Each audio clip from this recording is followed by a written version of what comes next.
Thanks for joining us. What's up, buddy? I'm having a great day. It's a normal, it's starting to look like, the winter in the Delaware Valley, Mike. Gray skies, cold weather, but, we're persevering. Supposed to be in the 50s next week. Supposed to get back up to 55 one of the days next week. But, yes, it is a little chilly out there today. I want to get your take on this, number one.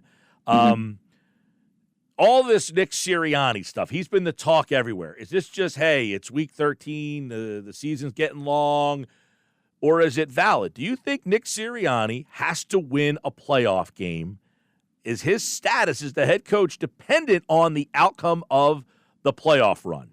No, I don't think he has to. I mean, look at the numbers. Look at the number of the number of regular season wins. Look at the record. And I think Jeffrey Lurie and Howie Roseman are smart enough to also look at this.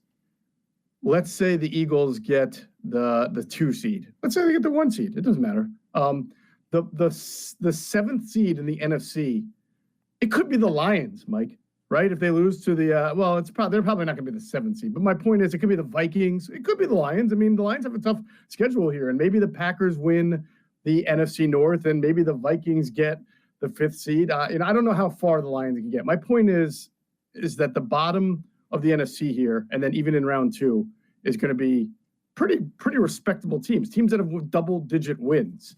So I don't think losing to a team that is a very good team in the playoffs is going to kill him. Is it going to hurt if they lose their first game and only game in the playoffs? Yeah, but I don't think it's going to get him fired.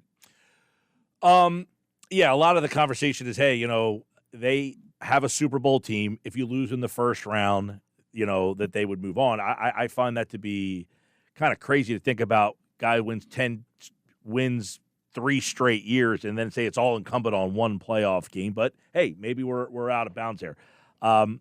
This team here, a lot of conversation at this time last year. What happened to this team? Does your mind go back to that at all? No. They've erased all of the doubt.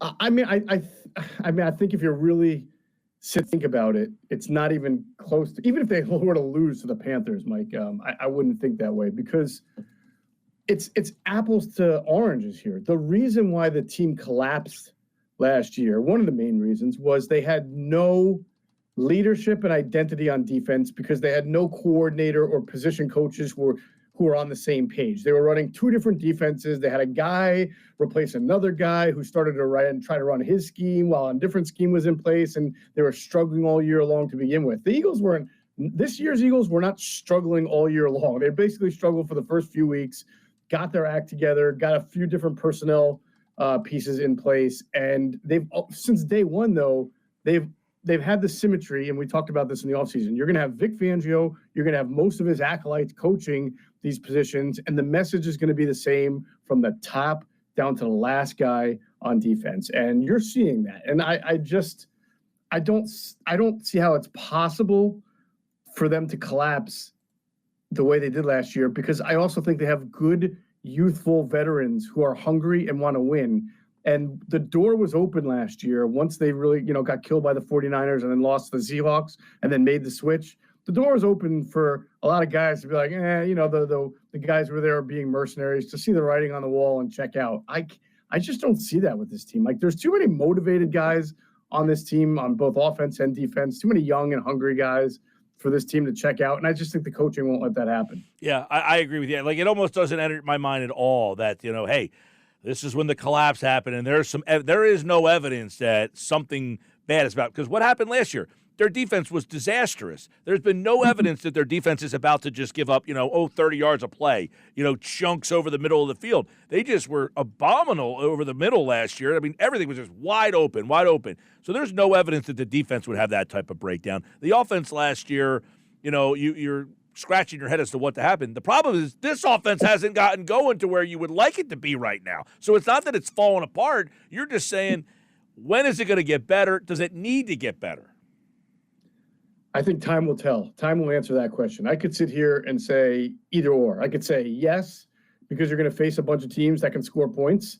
But the Eagles just faced a team that can score a lot of points and held them down so that they themselves didn't have to score a ton of points. And I could say no. I honestly don't know, and I don't think anybody does. Would you like to see the Eagles' passing game improve?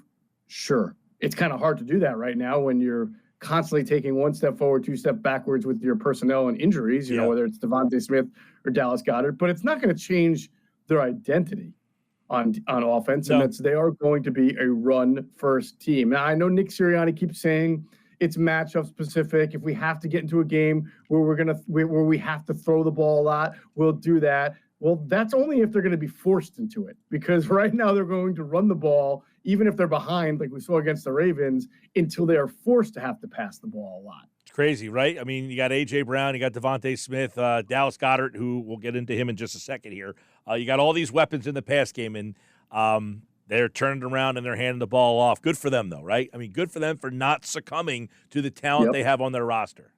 Absolutely. All that stuff about the construct of the team and the money into the position, that stuff will be addressed in the offseason based on the outcome of these final 5 games in the playoffs, right? We know that. If for whatever reason they stumble here in the last 5 games, not collapse like last year, but just stumble a little bit, or if in the playoffs they completely get outclassed offensively because they can't throw the ball, that will be addressed. But for right now, I don't know how you fix that. I don't either. It's not like you're saying, hey, we're going to replace A.J. Brown or Devontae Smith. Right, and you're not going to fire Kellen Moore either. I imagine you're not going to.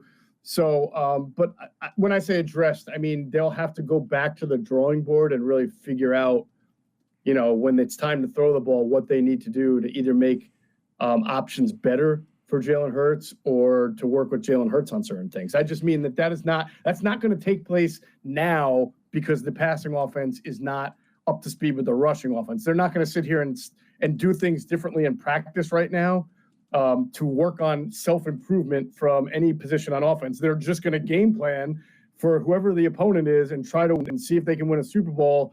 And if they fail miserably or just even fail in that regard because of the passing game, they will address what they can address on that in the offseason. Well, and there's a lot, down the stretch here. Let's take a look at some things here that they might need to address this particular week. Geoff Mosher, Football at 4. Reed Blankenship, Dallas Goedert, not on the field. Goedert, we know, will not play for the next couple of weeks, it looks like, with this knee injury. We can get into him. But Blankenship looks like concussion issues. He was on the field, did not practice, but I guess Tristan McCollum is the guy if Blankenship is out.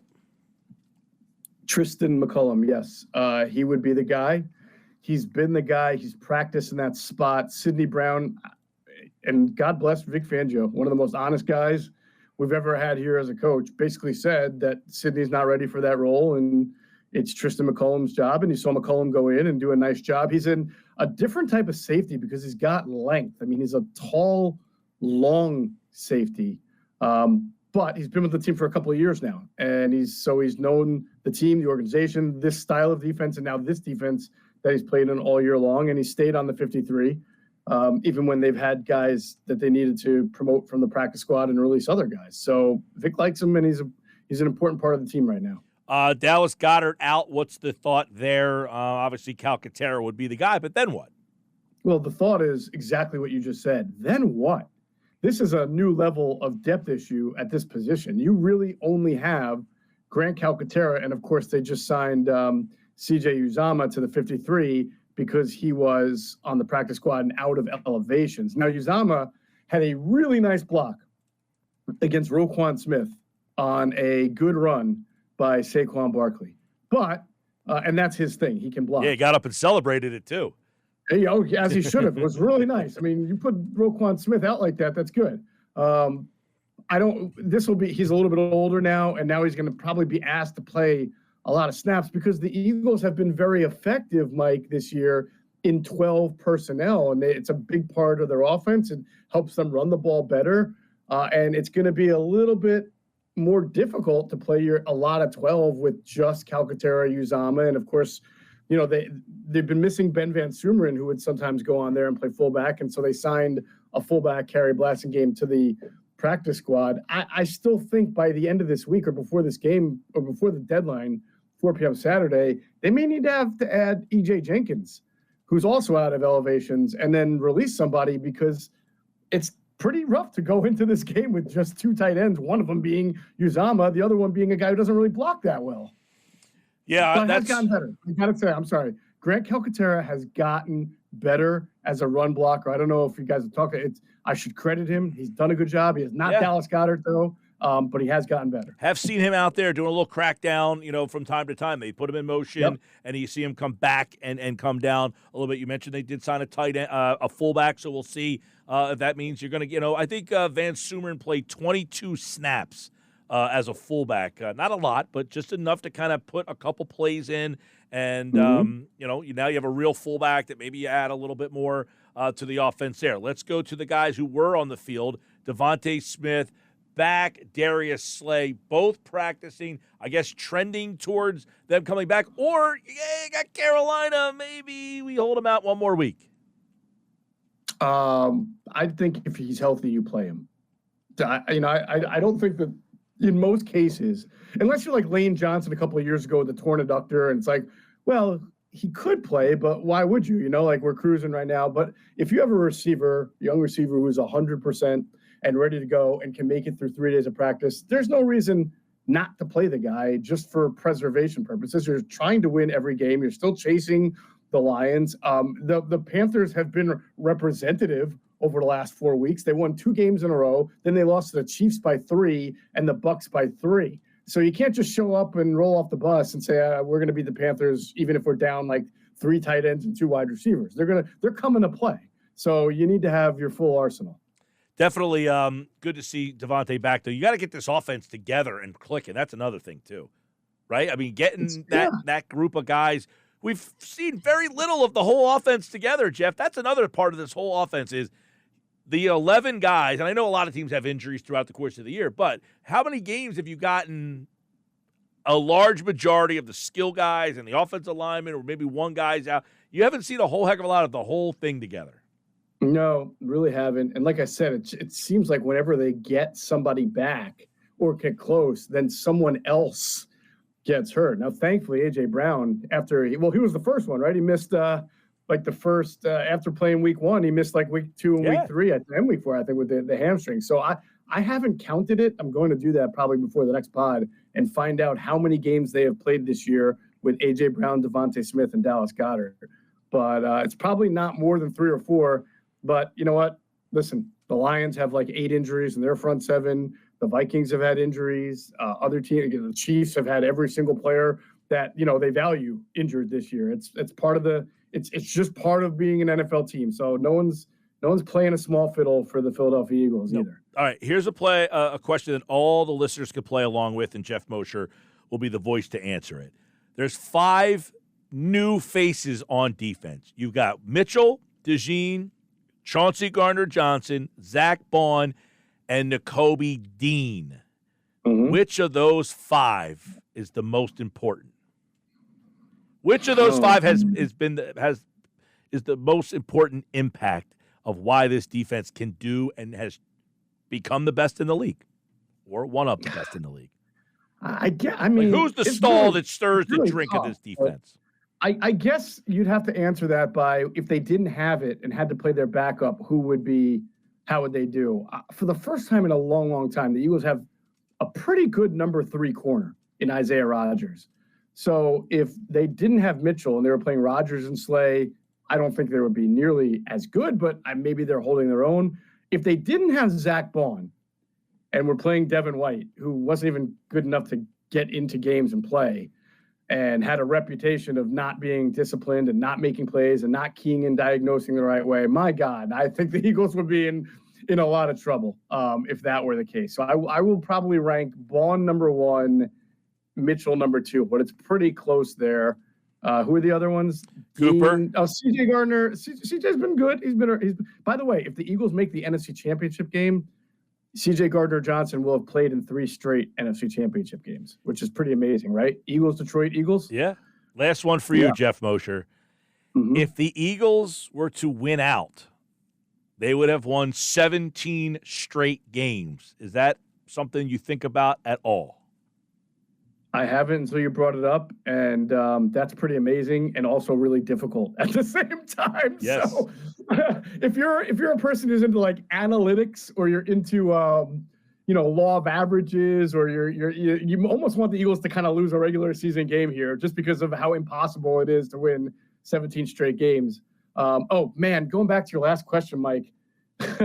Maybe it's Cooper DeJean, because if we're judging this based on the quality of your backup, we've seen what happens when Avonte Maddox has to get onto the field. So it actually might be Cooper DeJean 1, then Zach Bond 2, or Quinyon Mitchell 3. That's tough. Geoff Mosher from the Inside the Birds podcast, and, of course, Football at 4 daily here on the Sports Bash Live on 97.3 ESPN. And, of course, Mosher's done for the week. They got the Panthers this week. Is there any trap game thought for you?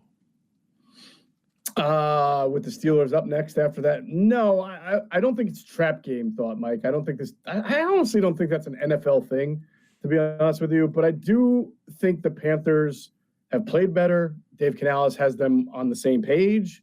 And like I said, you don't just get off the bus and beat the Panthers now. I think you have to play a somewhat formidable game to beat them. All right, buddy. We'll catch up with you on Monday. You got it, brother. Take care. Geoff Mosher, Football at 4 from the Inside the Birds podcast, InsideTheBirds.com, and Football at 4 here on the Sports Bash